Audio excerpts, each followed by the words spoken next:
On s'était dit, bon, il faut absolument qu'on maintienne le lien avec les administrateurs, soit en envoyant des communications régulières, soit en mettant en place des outils pour qu'on puisse continuer à se réunir malgré le confinement.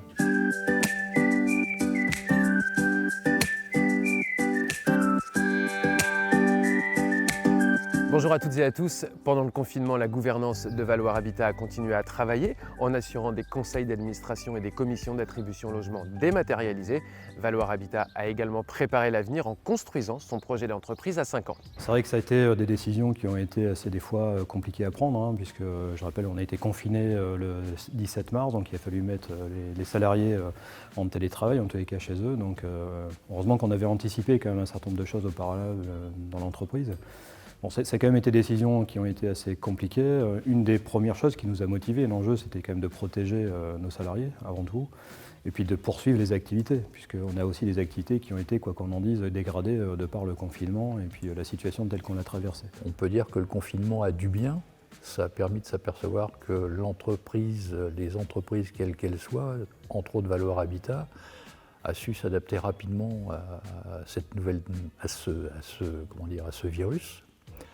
Puisque l'ensemble des collaborateurs ont pris le télétravail chez eux.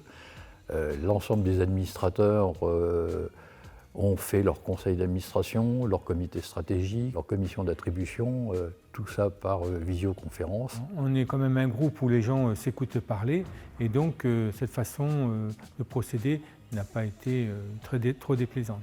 Le fait de pouvoir faire des conseils d'administration qui nous ont permis de continuer à prendre des décisions d'investissement, de continuer à décider de lancer des programmes et fait partie de ce genre de choses qui ne devaient pas souffrir de délai. Je trouve que ce mode en visio permet à des intervenants extérieurs, tels que les collectivités, de participer à nos réunions, alors qu'ils ne venaient pas forcément en présentiel.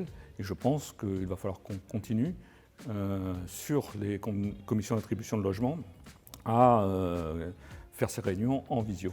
Je pense qu'une des choses qu'on peut aussi capitaliser, et ce que nous apprend cette crise, c'est que je pense que dans la transformation aussi de notre organisation, on a pris au moins 1 an d'avance, sincèrement.